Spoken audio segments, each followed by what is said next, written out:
Welcome back. Welcome back. Thank you for staying with us. As promised, we are on the final conversation of the day. And to close it up, tunaangalia how is it that as youths we can be involved in the decisions of this country, things that affect us. And that is why we're looking into youth policy influence. Youth policy influence is our topic. And for that particular discussion, we have been joined by Justus Mokaya, who's a youth advocate, political analyst, and community organizer. And people normally refer to him as ambassador. Maybe he will tell us why. Karibu sana. Asante sana. All right. So people refer to you as ambassador. Tell us. Thank you very much. Actually, my name is Justus Mokaya, and I'm a youth advocate, but of essentially I do youth empowerment programs and community work. I always go a long way to ensure that we empower young people, and I believe in empowerment that is done by skills, equipping young people with skills transfer, because I believe these young people, even if you did what to them, all they need is a skill that can make them self-sustainable, that can make them rely on themselves. So I've done community work for a long time. I've had programs that promote young people in terms of offering them skills, understanding that now, education has become very expensive in our country. And when I look at most of the crime-dominated areas, the reason why many people are into crime, especially the young people, is because they do not have a source of income. And they cannot have this source of income because they don't have a job. And they don't have a job because they don't have a specific skill that can enable them have that job or something to do. And so I entered into that field. For around 9 years, I've been in that young people empowerment field, and I've supported very young people. I've run a program called the Somanamia program through my organization Ezesha Plus Kenya, where young people that come from very vulnerable or less fortunate families go get skills like electrical, catering, beauty, and many other skills at 100 shillings each day that they come to school. Okay. It's a program that has made me get global recognition, and so I was recognized as a global humanitarian ambassador by ICN. ICN means I Change Nations. It's actually the largest humanitarian award that you can receive for humanitarian work. So in 2024 I was awarded, and that is why I'm an ambassador. I'm a global humanitarian ambassador due to the work that I do for the young people that has transformed very many people. So I've been recognized locally, but more importantly on the global stage by the ICN. You look at me, you see an ICN badge here. It means I Change Nations, because we change people, we change lives. We also have very difficult backgrounds where we have come from, but whenever we get an opportunity as young people, because as I always say, in this country, it is young people for the young people. It is only us that can create opportunities to change ourselves. Not many other people will do it. So it's youth for the youth, and that is what I believe in. Absolutely, and we've seen many great initiatives that the youths are doing by themselves, for themselves, just to empower each other and move together as a nation. So those from what you're saying, I understand that there are opportunities that you're giving the young people. Maybe you can tell us about that, and then now we go into policy. Thank you. As I said, for a long time I've been doing programs of skills transfer in Nairobi, but most recently I came up with, through the support of our global partners, we've come up with a program called Jishindie Skill Mashinani. Jishindie Skill Mashinani is now a program that we are likely to get people from up country. Many of the young people in Busia, in Kisii, in Bungoma, in Embu, who could want to come to Nairobi also to search for opportunities. But that is after completing some skills such as electrical, some basic of mobile repair, catering, cosmetology, and all those skills. But they may not find a chance to come to Nairobi to do such programs, because one, they have not passed very well that they can be admitted in a university in Nairobi. Two, they do not have a relative in Nairobi that can bring them to do anything. Then we are now there for them. We have designed that program that is going to see young people come from many parts of the country to Nairobi to come and get the skills that we have been offering in Nairobi. And for that reason, we have got one person that offered to sponsor my program, and so that all the people that we are going to bring to Nairobi in this coming month of April and May will get free accommodation, because you know now the challenge we have is, where will someone come, where will someone be? Yeah, so under Jishindia Skill Mashinani, we are going to get many young people from any part of the country. We bring them to Nairobi to compete for the available resources, just like those who are lucky to be born in Nairobi. But then we'll be offering them free accommodation for the 3-month course. These are government-trained courses examined by NITA and the TVET. And so I look forward to that program, because only then, you've seen politicians go to various parts of the country on a Monday, on a Tuesday, and the rallies are so crowded by young people because they have nowhere to go.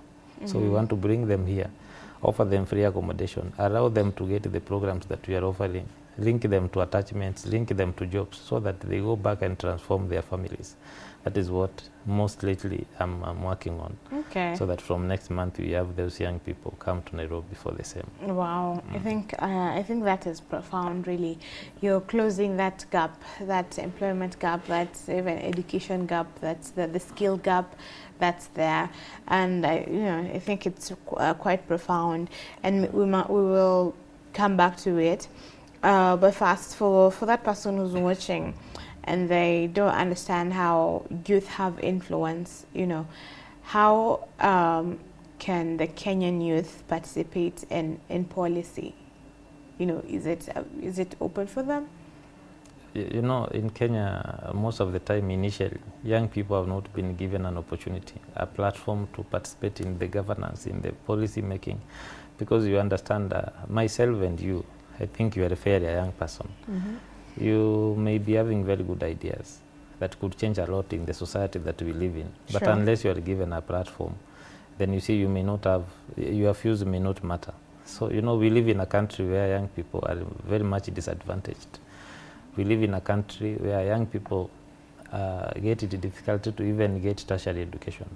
They may not get jobs. They may not be in government, but to be very fair, I think in this administration, the Ruto administration, we have seen young people, at least in high ranks of power.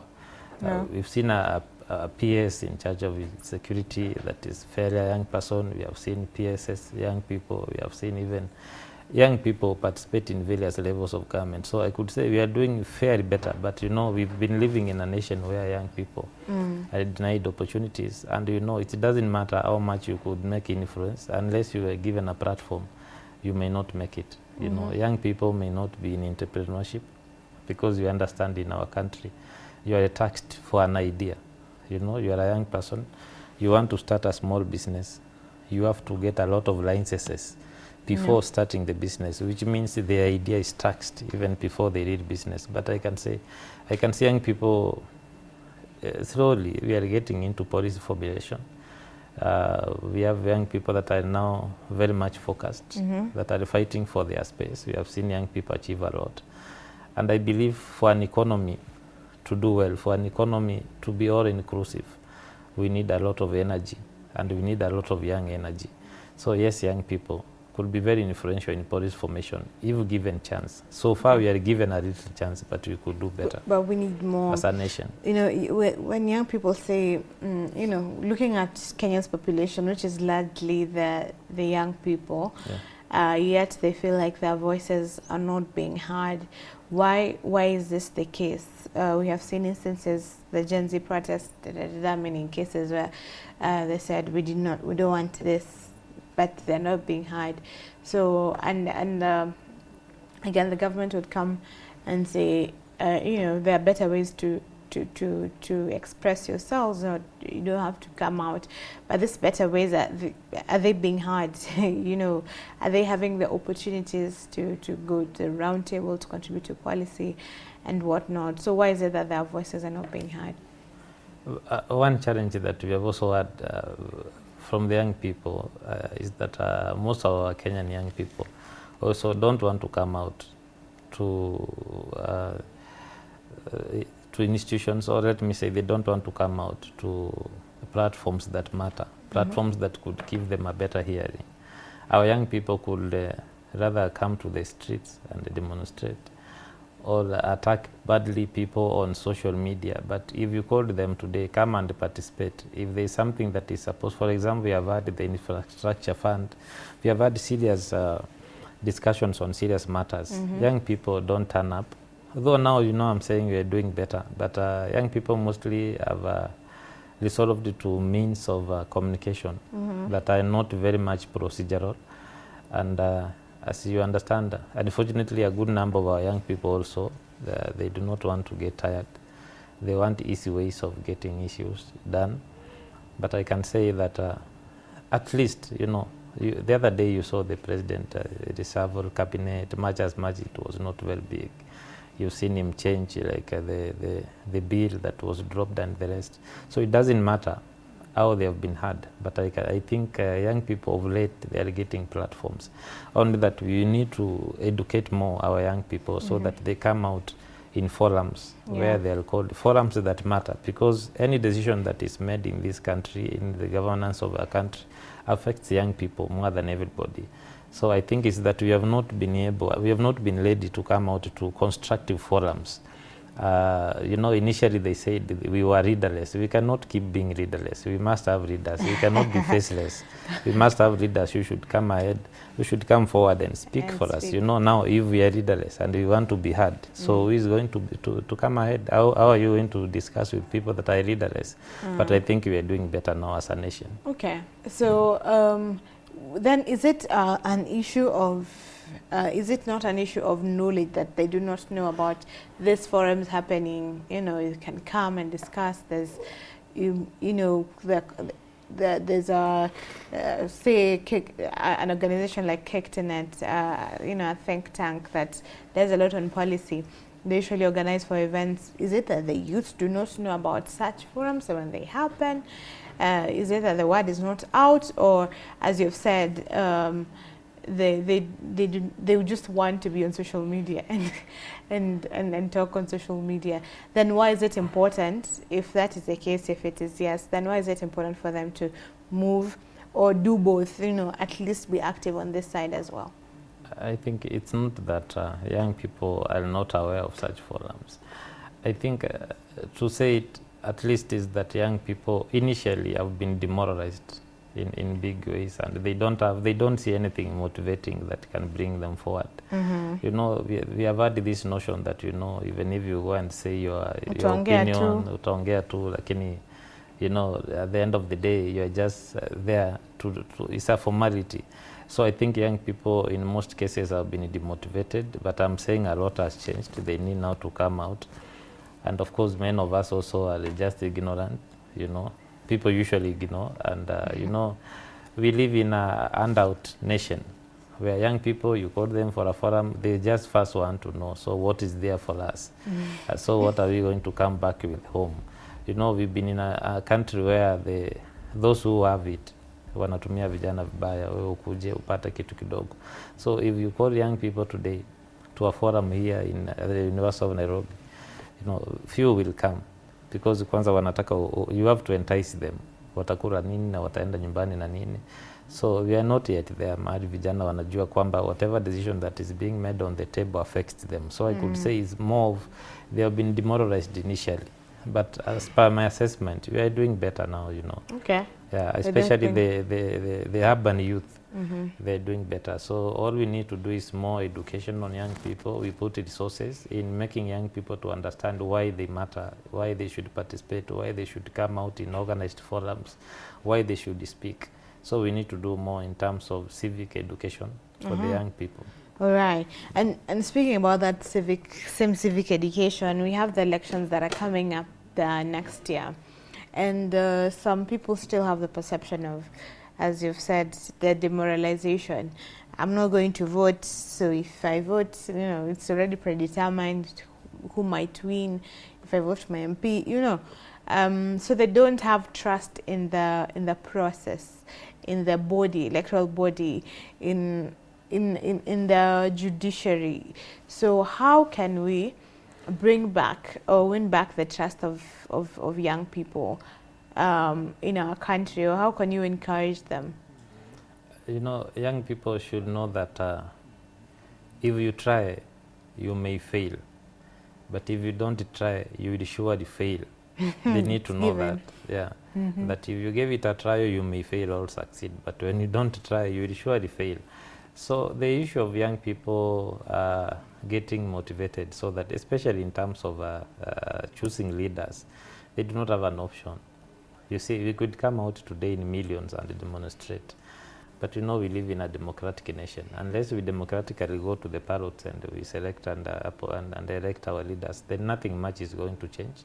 We are going to come back to the streets. A good number of us will be killed in the streets, and those that will be scared remain behind, and nothing much will change. So we motivate and encourage young people that we should come out in legally recognized forums, including voting, including coming to participate in forums that are policy formulating, so that we can change our nation in through legal ways, through organized legal ways.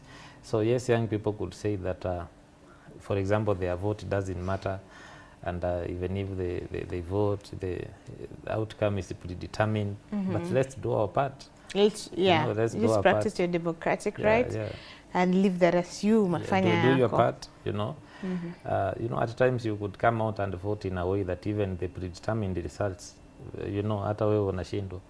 Today you say Justus is going to win, and then you know, I get around 4,000 votes against someone with 20,000 votes. You can't even the predetermined thing may not work. So let's not have that notion. Let's come out and physically participate in all these things that we are talking about. That is only when we can make change. Okay. As young people. That makes a lot of sense. Now, as we know, when it comes to still on matters policy, one thing that has kept, or where the young people are on social media, you know, even with the Gen Z protests, it all started in social media. It was a social media uprising. Now, how can social media be used as a tool to amplify youth voices when it comes to policy discussions? Social media is a powerful tool. As you know, Kenya is one of the countries that is very much ahead in terms of social media. Absolutely. Today, if young people decided that you don't come to Y254 yourself, watakusalimia na ukikusalimia utahama hapa. Yeah, so social media is already well utilized in this country, only that now we may ask young people that what if we were to divert this energy to now what matters. You know, tusizubiri kitu fulani kikuwa, then we make noise over it. Then of course, you know, if we have made noise on social media that has led to certain serious decisions being halted or being reversed, then that tells us how powerful we could be in social media. That now if we engage, if we use this social media post-free, then our voices will be heard. For example, why can we not use social media to sensitize young people to go and register as voters, you know? Tusingoje mafuriko ikikuja. Then we use, you could see how the floods were very fast zilizampaswa kwa social media. If we divert the same energy to talking to young people, tuambie ndeni huko nje, mshike kula, mfanye nini. Already social media is very utilized in this country. But the issue is now what content is being carried on in the social media. So if we give it the right channel and we direct it to the right issues, it's powerful and it's going to make a lot in this country change. Yeah. All right. I think that's profound, using it in the positive way, and you know, rallying up people in that area. Before we come to a close on this, I want you to tell us about the program that you know is coming up, as you've said, Jishindie Skill Mashinani, which should be a 3-month course. You know, bringing people right here in Nairobi to train them on the different skills, getting them certified and linking them to job opportunities. So how can the people listening here, because we have people even in the rural setup as our audiences here in the peri-urban areas, so is it locked to only those that are outside Nairobi? And then what is the criteria and how can they apply? Yeah, thank you. Basically what we have done, we have just done market survey, and we have looked at what skills are marketable out here For example, we've looked at how many hotels are coming up. There are very many. Then we realize hospitality as the whole department of hospitality is expanding every other day. So courses such as that, hospitality courses, cosmetology courses, electrical courses, plumbing courses, and such kind of courses, ICT. Those are the courses that if a youth has got such kind of a skill, then this person hahitaji mtu wa kumshika mkono.